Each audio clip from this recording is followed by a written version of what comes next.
조선의 바다를 피로 물들인 자들, 그들은 단순한 해적이 아니었다.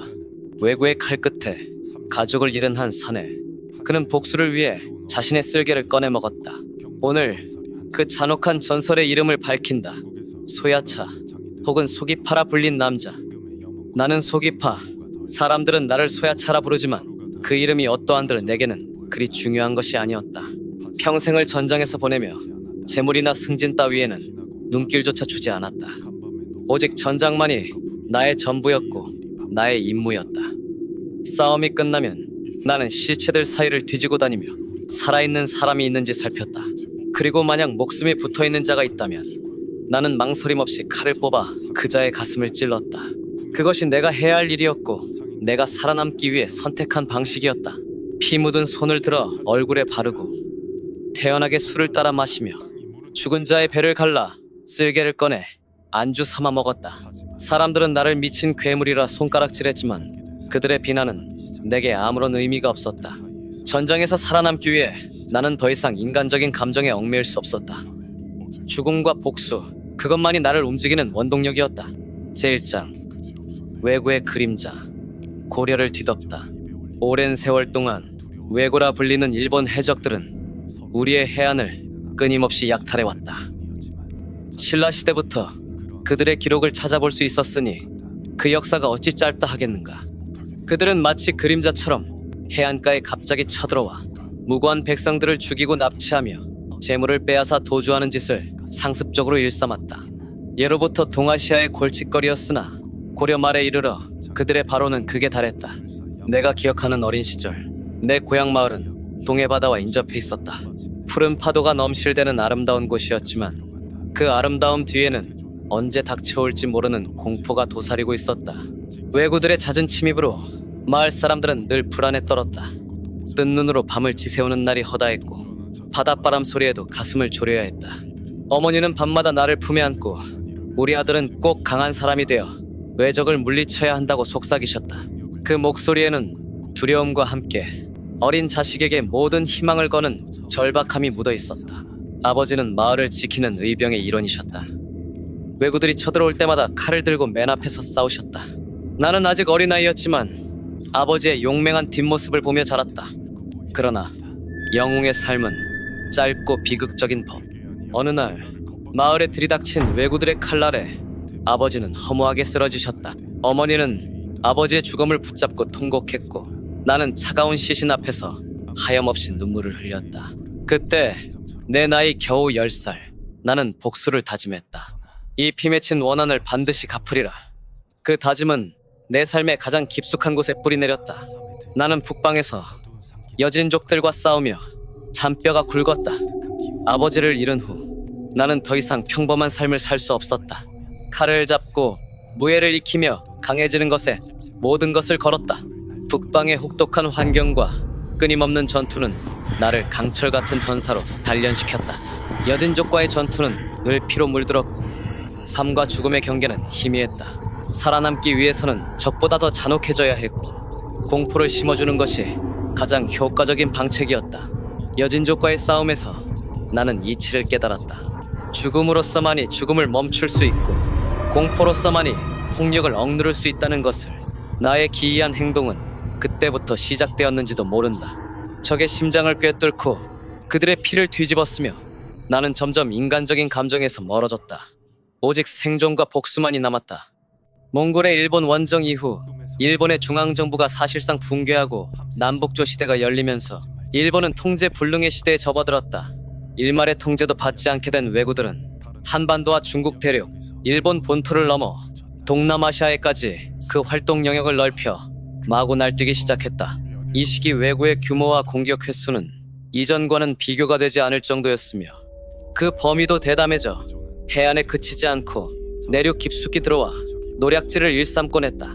그들은 마치 굶주린 이리 떼처럼 우리의 마을을 짓밟고 사람들을 갈기갈기 찢어발겼다. 그들의 눈에는 인간적인 감정이라곤 찾아볼 수 없었다. 오직 탐욕과 파괴만이 있을 뿐이었다. 나는 그때 북방에서 왜구 소식을 전해 들으며 칼을 갈았다.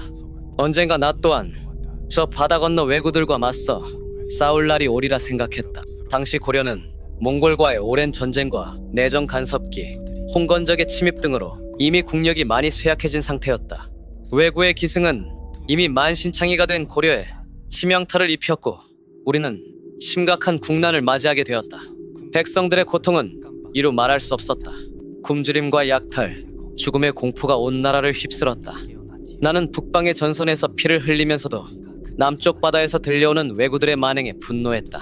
내 가족과 고향을 파괴한 이들에게 반드시 복수하리라.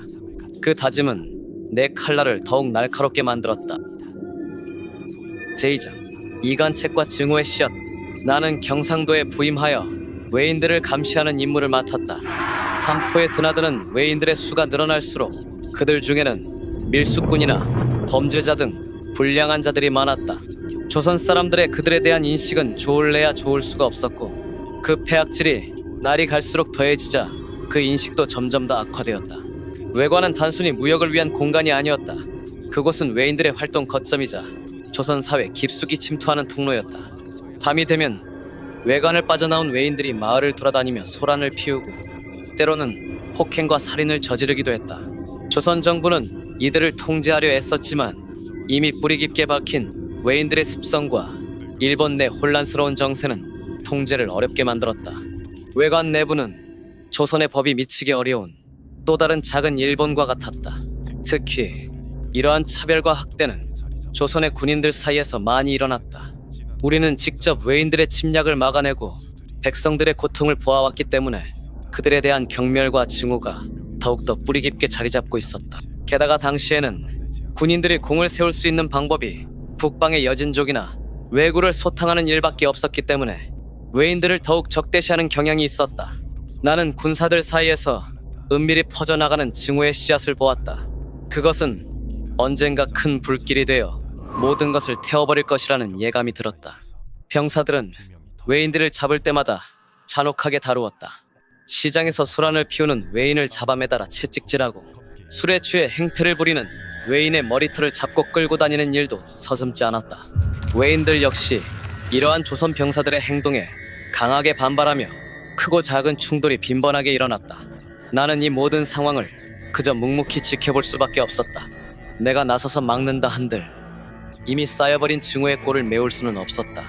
오히려 나의 개입이 상황을 더욱 악화시킬지도 모른다는 생각에 나는 냉철한 감시자의 역할을 자처했다. 당시 부산포 첨사였던 이우중이라는 무관은 이러한 증오의 극단적인 표출이었다. 그는 일본인을 붙잡아 머리카락에 끈을 묶어 천장에 매달고 그 끈에 활을 쏘아 맞추는 놀이를 즐겼다고 한다. 이우증은 외인들에 대한 혐오감이 극에 달해 있었다. 그는 외인들을 인간으로 보지 않았고 그저 죽여야 할 해충처럼 여겼다. 그의 눈에는 외인들의 모든 행동이 불만스러웠고 그들의 존재 자체가 조선의 안녕을 해치는 것이라 믿었다. 그는 외관에 드나드는 외인들을 끊임없이 괴롭혔고 그의 잔혹한 행위는 외인들 사이에서 공포와 증오를 동시에 불러일으켰다. 이 놀이는 조선군 사이에서 유행처럼 번졌고 외인들은 이런 학대와 차별에 불만을 품기 시작했다. 외인들은 이웃증의 잔혹한 행위에 치를 떨었다.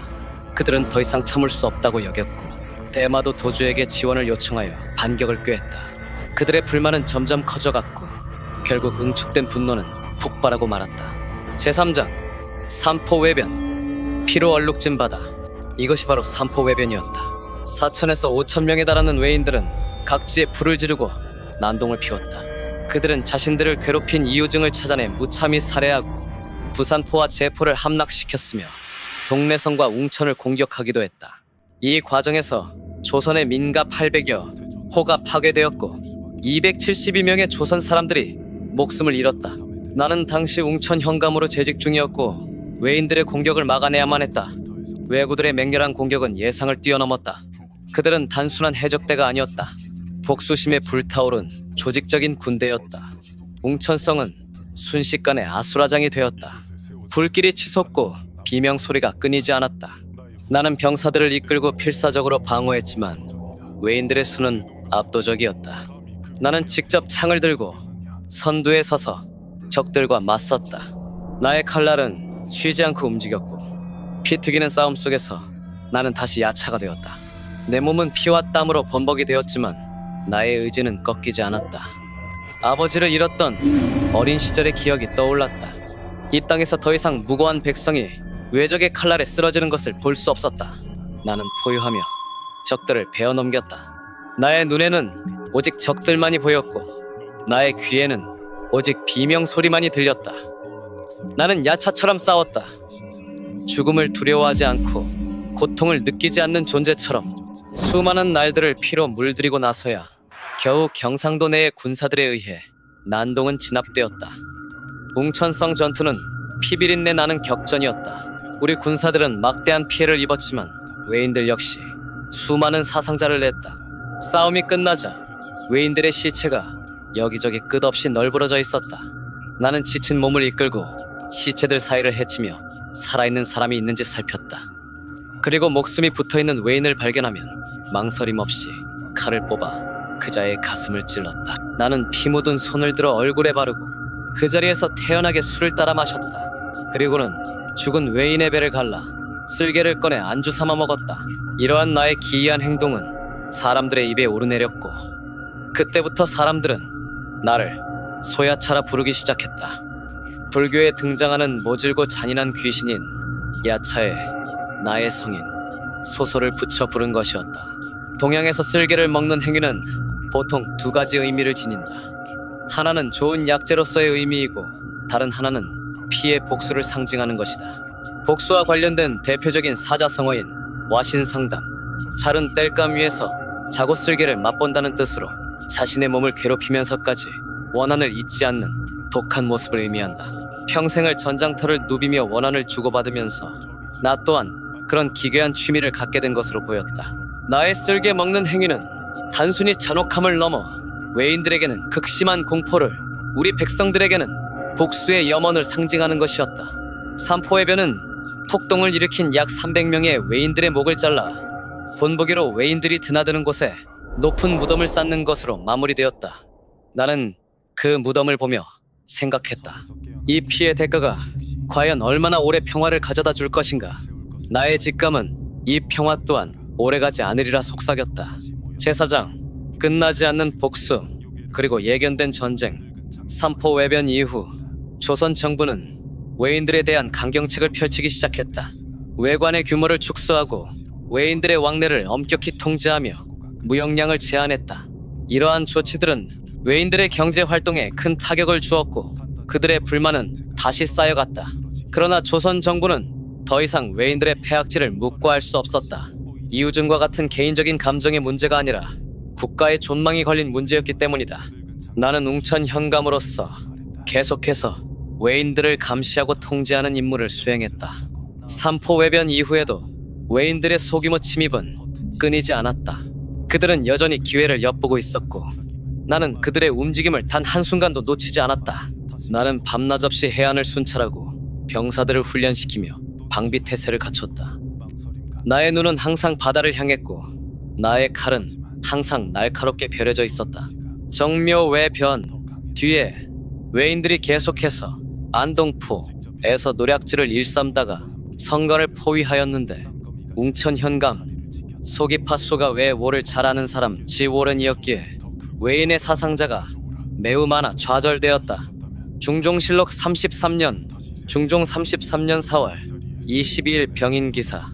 이 기록은 내가 70이 넘는 나이까지도 현감직을 수행하며 외인들과 싸웠음을 증명한다. 나는 늙었지만 나의 눈빛은 여전히 날카로웠고 나의 칼날은 여전히 적의 목을 베었다. 나는 외인들을 너무나 잘 알았다. 그들의 습성과 전술, 그리고 그들의 약점까지도. 오랜 세월 그들과 싸우며 나는 그들의 그림자를 읽는 법을 터득했다. 나의 지혜와 경험은 젊은 장수들이 감히 따라올 수 없는 것이었다.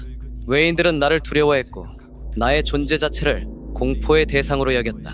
삼포 외변 이후 17년 뒤 실록의 언급에 따르면 소기파는 70이 넘는 나이까지 장수한 것으로 보이며 그때까지도 외인들과 맞서 싸우며 국경을 지킨 것으로 보인다. 나의 삶은 끝없는 전쟁의 연속이었다. 외고와의 싸움은 나의 운명이었고 나는 그 운명을 피하지 않았다. 오히려 그 속에서 나의 존재 의미를 찾았다. 나는 야차였다. 백성들의 피 맺힌 원한을 갚고 이 땅의 평화를 지키기 위해 태어난 야차. 나는 살아생전 그 큰 전쟁, 즉 임진왜란을 보지 못했지만 나의 영혼은 이미 그 피바람을 예견하고 있었다. 삼포해변은 작은 불씨에 불과했다. 외인들의 탐욕과 증오는 결코 사라지지 않았고 조선에 대한 적개심은 더욱 깊어지고 있었다. 나는 밤마다 꿈에서 거대한 외선들이 바다를 뒤덮고 수많은 외적들이 이 땅을 짓밟는 모습을 보았다. 그것은 단순한 꿈이 아니었다. 미래에 대한 나의 예지였고 피할 수 없는 비극의 전조였다.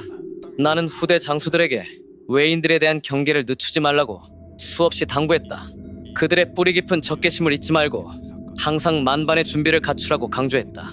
그러나 나의 목소리는 점차 희미해져갔고 사람들은 나의 경고를 잊어갔다.